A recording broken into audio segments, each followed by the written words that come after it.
Alright, so welcome back to the channel, everyone. This is Acro coming back again today, and we're going over some things right now.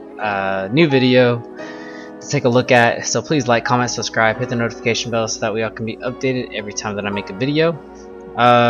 Practicing here with I think the same partner I was in with the last video, and I think we were just making shapes here. That first whip was a good whip. I'd really been practicing whips here for past couple months consistently with some flyers, and trying to teach whips to newer flyers too as well. I think there's a workshop coming up pretty soon that a lot of the flyers are attending, and I think I'm one of the only ones that really knows how to base some of the whips. So I've been having to work with a few different people on that are actually going to take that workshop, just because I think it's one of the prerequisites. Here having some fun, just warming up a little bit, and easy thrown, getting the calibrations going and stuff too. So low foot to hand, this feels pretty good. I'm not 100% sure what we got going on next, but we're just going to take a look-see and see. So this video, these videos I'm pretty much just pulling off of the iPhone journey. So it's kind of just seeing what's on here, how I've progressed for the most part. I think most of this stuff is in chronological order based on when I upload it, and you know, so it's a lot of those beginning videos were from me, you know, a couple of years ago, and then even some of these to date are still a little bit older. And as I start uploading more videos more consistently, then I'll be able to actually provide the newer content for y'all and show y'all how my progression is with a lot of these things that we've been practicing. So that was a pop from seated thrown to a foot to hand, and then lowering into bird. That's always a fun one to do. What I've been practicing here lately is from seated thrown, or what is it? No, from high flying whale into foot to hand. So from high flying whale into foot to hand. That's in this. That was a pretty clean. That was a pretty clean whip to bird on hands. I like that. That one was really nice. I think here we're practicing some more whip stuff, if I'm not mistaken. Or oh, I think we're practicing the pops up and down. This was the one we were practicing. Pops from star to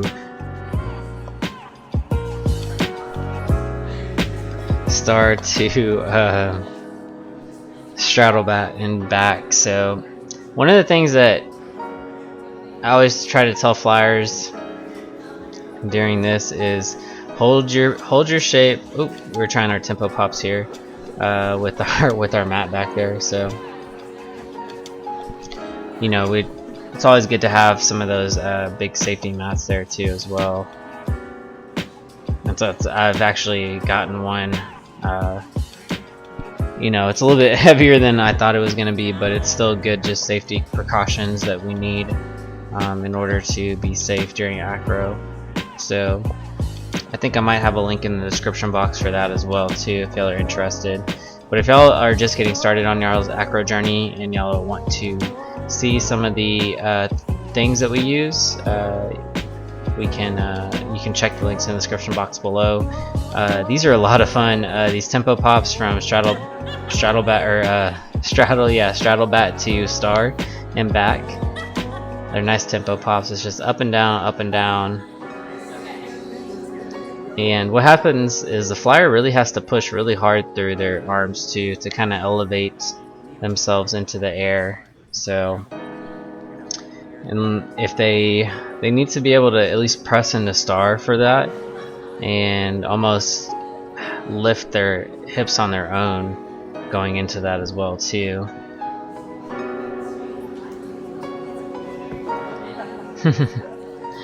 Trying to find a free-handed star there. I'd like to get a needle pose, like a picture of that, but I haven't really found a flyer that is extremely comfortable with that being in a needle positioning either, so we'll have to just see when that picture or post might come along one of these days. Let's see what we do here. Some nice L-sits. Oh, I think we had made up our own flow. This was one of our flows that we saw someone else on Instagram do this, and then we were like, oh dude, we need to try this. So it was a L-sit, reverse L-sit into like a reverse star almost. So it's quite interesting. Reverse L-sit is one that I don't practice all too often, but I think it is doable for sure. So taking some breaks here right now, looks like.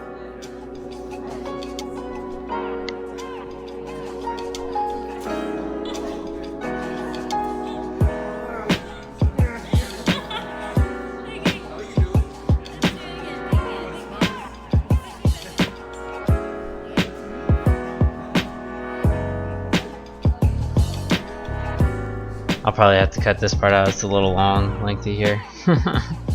So it looks like we're getting started here again.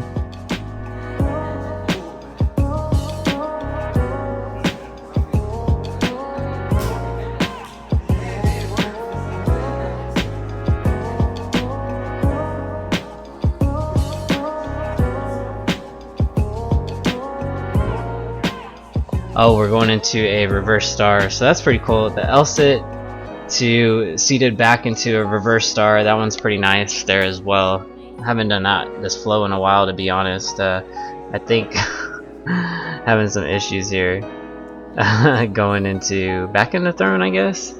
I'm not 100% sure what this full flow was. Hopefully it's in video here somewhere. I would imagine I still have it.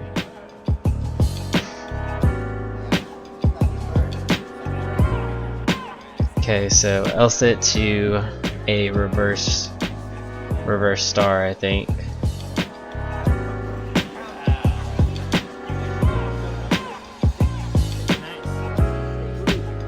Okay, so 1 foot. Okay, there we go. We finally got the reverse star. Awesome. And then I think from here we go into a shin to foot. I think it's a shin to foot if I'm not mistaken. So one thing that happens here is that the flyer, like, in order, because you can go all the way into like a handstand from here. I've seen that done before too as well. And going into like handstand,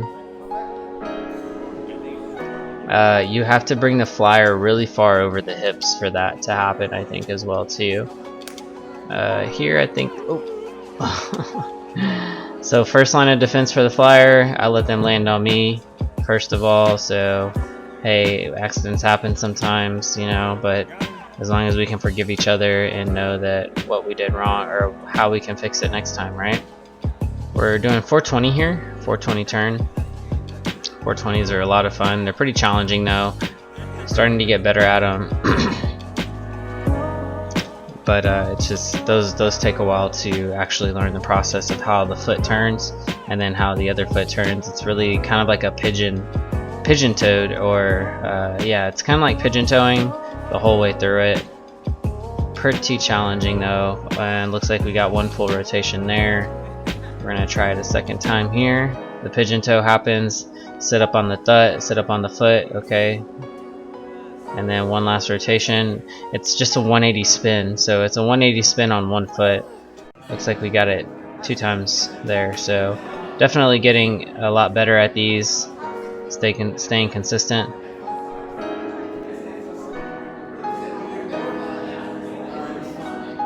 And then I think this was our whip again here.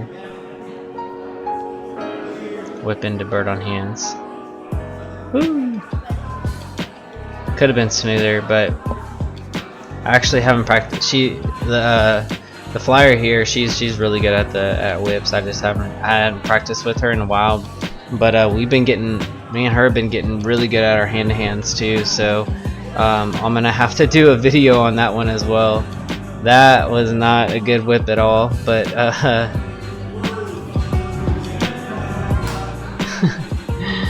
but obviously we're gonna like try it again too, so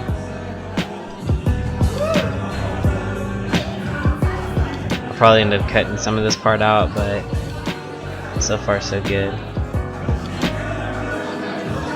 Oh, yeah. And really, it's all about timing. The whips are interesting. They're really timing. It's timing and calibration, pretty much, with whips. So timing, counting the tempo, what you want to do as well. So let's see. Here we have probably some interesting spins that are about to happen right now. We'll have to see what happens exactly, but I think it's the spins here that we're going to be attempting to do.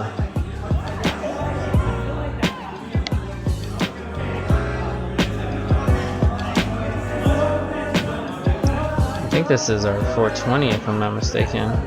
No, this is a pickpocket? Yeah, this is pickpocket no hands. No-handed pickpocket, interesting. Haven't done this one in a while, or at least no-handed pickpocket.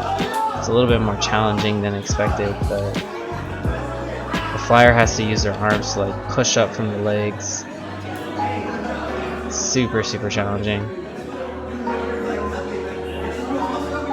Yeah, I've seen them done, but I'll have to practice these with her next time, because she can obviously get them pretty well, so definitely I'll have to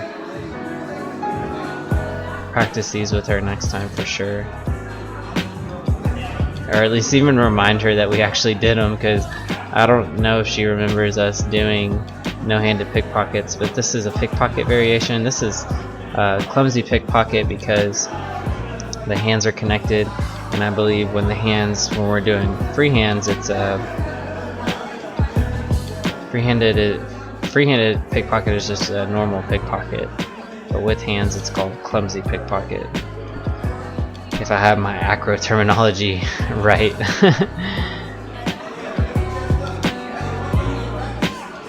It can get like very, like where it's kind of a universal language, but at the same time, it's like people can make up their own names for a lot of different things. So we have to kind of take it and roll with that too. Because like sometimes we'll get people from other places and they'll come out and and they're like, oh, you know how to do monkey frog roll, and it's like called something else over there or whatever. So this is our normal jam spot though. We usually just practice here. This is not our jam spot, our class that's usually held once a week is normally at this spot here, and then we just have our mats that are laid out on the floor. It's a yoga studio. So here again, no-handed pickpocket. Very challenging.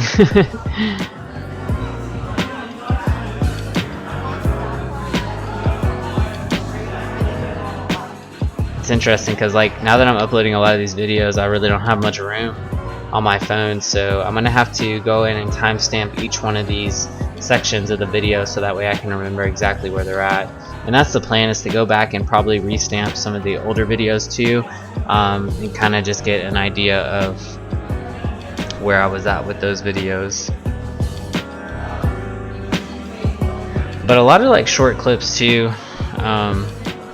I find them just good to like just go back and rewatch. So I've uploaded quite a bit here, as you can tell. Well, I think this video will probably go a little bit longer than maybe 20 minutes, but we're kind of just seeing what's gonna happen. Oh, we recorded this one sideways too, so that's pretty cool. Good for YouTube-ing. All my other videos are like for Instagram pretty much, so they're all recorded up and down. But here, just having some communication with the flyer, saying what's happening, what we can do to fix it, just a normal talk and stuff. And I mean, that's kind of really what like acro is all about, is just the communication factor and being patient with each other. I've here recently, like, it's been hard to work with like newer people sometimes, just because like I like want to advance my skills, but like sometimes I don't feel like taking the time out sometimes to really teach newer flyers. And I'm looking more to just like level up the skills that I already know, or smooth out the skills that I already know, and be able to get better at them for the most part. So same thing, no-handed pickpocket, which is normal pickpocket. Pushing through the legs there. Notice how the flyer does that pushing through the legs on our Ninja Star Part 2. Even here, I'm making sure that I'm at a good balance point on her back. And then this part's weird, but I think if we have more momentum, it'll be easier for us to actually do that. So these are flows that, like, me and this flyer, like, she's like a hybrid flyer pretty much, and she can get stuff down pretty quickly, but also she flies with a lot of different people, and it makes it, she knows how to like actually, she's very strong, and she can muscle through a lot of things too as well. So that makes it easier for me to work with her, just because she has a lot of experience, and she finds it, she's passionate about it, you know, she's passionate about it.